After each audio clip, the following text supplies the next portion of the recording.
At 0750 on the 16th of October, the column broke from the trees and slid into a shallow basin, locals call the Bowl. 22 vehicles in all. Tanks in front, command in the middle, fuel and repair in the rear. They had left the protection of a short-range air defense site 10 minutes earlier, and were now aiming for a rally point on the eastern lip near Shakov. It looked easy on the map. A straight crossing, a gentle rise, cover again. But from the moment the lead track touched gravel, the convoy was inside a net it could not see.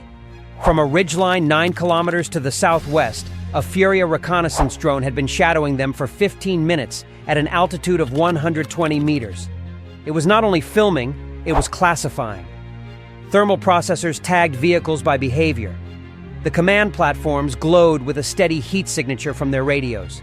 The fuel carriers bled bright streaks along their pump housings. Even the repair trailers showed as dense, blunt shapes in tow behind low-powered tractors. All that data pulsed, encrypted, to a forward artillery control shelter hidden inside a farm compound more than 10 kilometers away.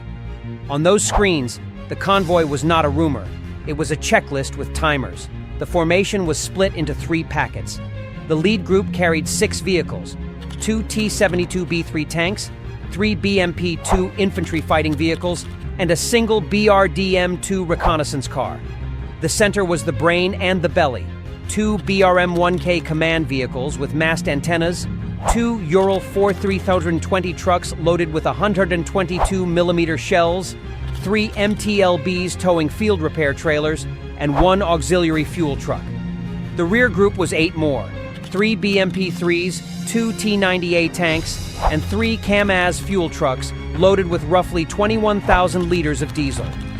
In total, analysts estimated more than 15 tons of artillery rounds, explosives, fuel, and technical gear, enough to keep an artillery cluster firing for 2 to 3 days if everything went to plan. Ukraine's plan was to make sure nothing went to plan. For 2 nights, reconnaissance teams walked the road with red-lensed flashlights and grease pencils. They marked the ruts the drivers would feel in their wrists, the culverts no one sees until it is too late, the exact gaps between tree lines where the sky opens for a perfect sensor lock. One side of the route was forest that masks radar. The other side was open fields that punish turns. Perfect. They drew a corridor of vulnerability across 1,400 meters of ground and built a 3-layer ambush that would force the column to stop, then fragment, then die. Layer 1 was precision fire.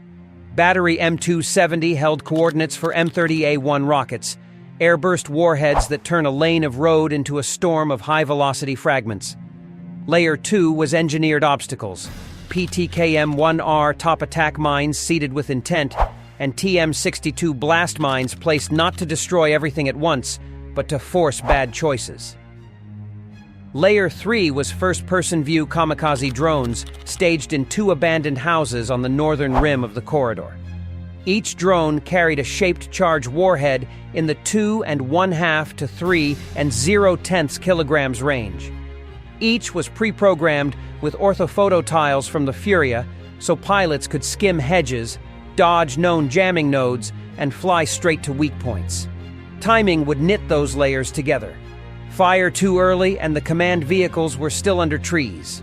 Fire too late and the head of the column would nose into the next cover belt.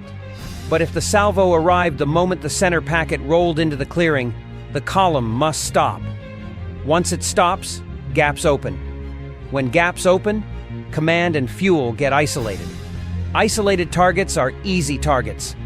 At 0758, the Furia reported, turning through the Shakov intersection. The lead BMP-2 accelerated to set pace. 2 tanks followed at about 35 meters spacing, textbook neat, not nearly safe.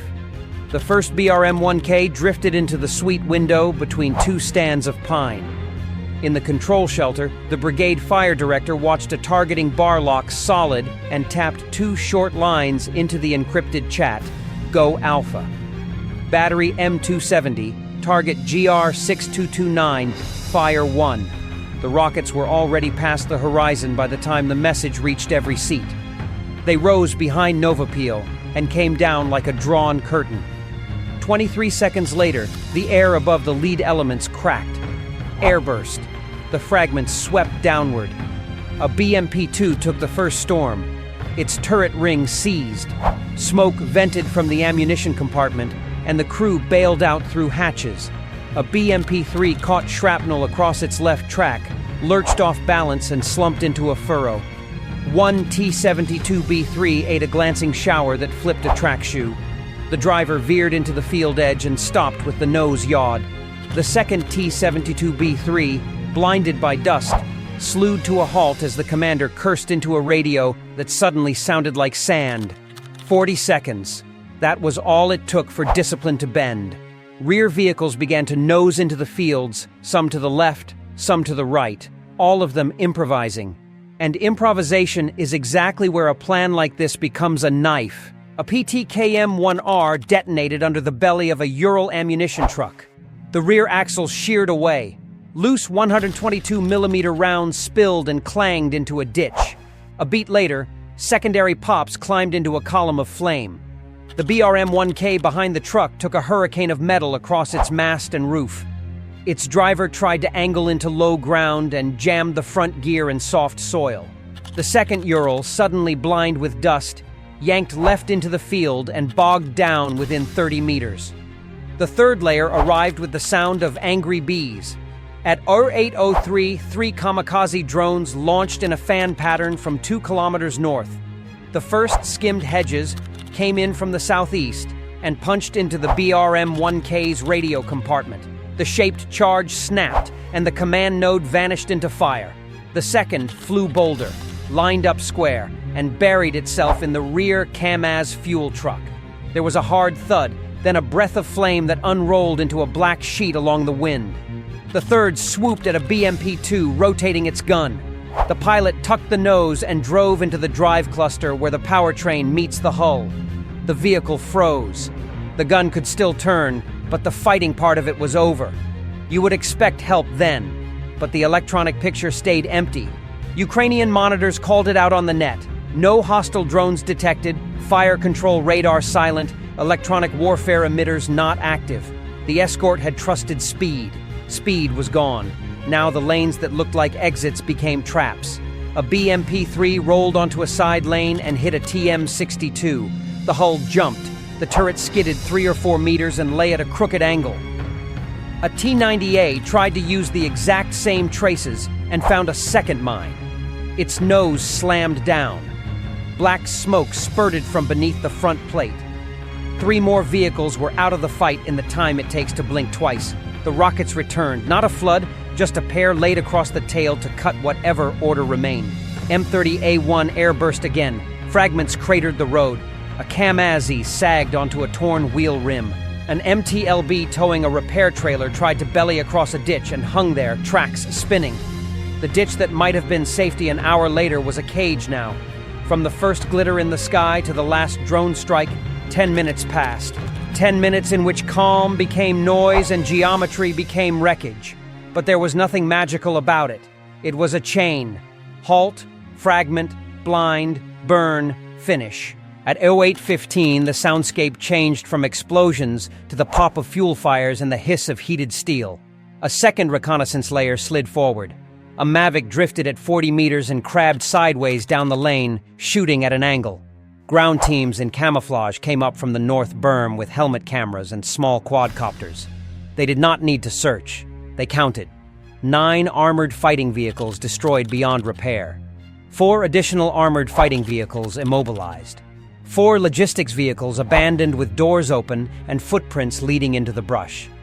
5 vehicles unaccounted for, either fled early when the first salvo fell, or burned hot enough to blur into the ground on thermal view. The 1,400-meter corridor that had looked like a quick hop now read like a steel graveyard. The effects did not stop at the edge of the bowl. The mission of that convoy had been to defeat a Russian artillery cluster supporting a push toward Dobropilia. Without those shells, planners measured a drop in fire missions across adjacent sectors, roughly 1/3 fewer within 48 hours. Without that diesel, tanks and howitzers idled or sat. Without the field repair kits, vehicles with normal wear stacked up in the wrong places. The tempo sagged. Units that had been briefed to press shifted to passive defense. Commanders asked for escorts, for detours, for route clearance teams to sweep every kilometer. The map did not change colors that day, but the speed of events changed, and speed is its own kind of power. Organizational costs piled up. The Malanivka route was labeled high risk. Convoys were split into packets of 4 or 5, which made each packet safer, but multiplied trips and clogged roads. Transit time stretched from roughly 2 hours to nearly 6 as drivers detoured along secondary corridors. Escorts grew. Short-range air defense systems that should have guarded higher-value nodes now babysat trucks, and extra electronic warfare vehicles hummed beside fuel tankers. Every escort pulled from the front was a quiet loss. You spend more to achieve the same, and while you spend, the other side spends smart. On the information front, the brigade did not wait.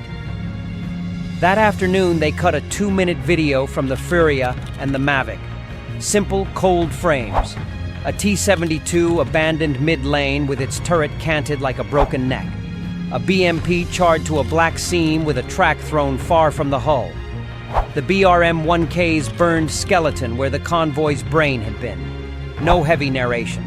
The sequence told the story.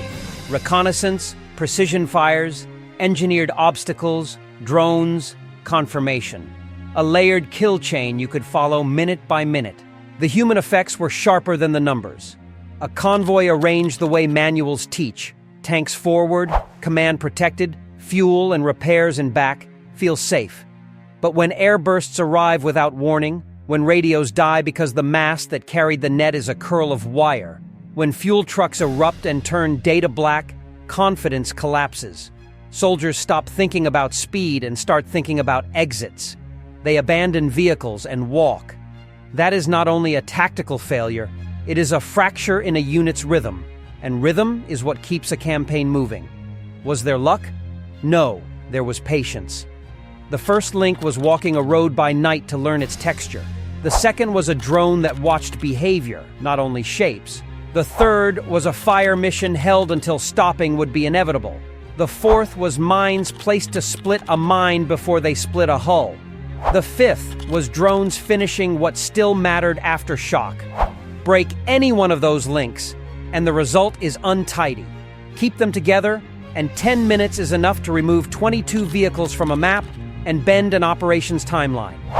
By evening, the basin had cooled, but rubble still breathed heat. Engineers tagged unrecoverable hulls. Analysts annotated group chats with the visible shifts in Russian convoy doctrine. More escorts, more detours, more sweeps, more time. Each fix pulled a thread from elsewhere. That is the hidden math. Add a kilometer here, subtract a battery there, allocate one more electronic warfare truck to a fuel packet, and by the end of a week, your front fights with less for the same result. 10 minutes in the kill zone. That is what it took. Disciplined timing, clean sensing, simple physics, and human fear to turn a routine crossing into a lesson. If you value clear breakdowns like this, real tactics, plain language, and stories that show how modern war actually works, please click like, subscribe, and turn on notifications. It helps the channel reach more people, and it makes sure you will not miss the next deep dive.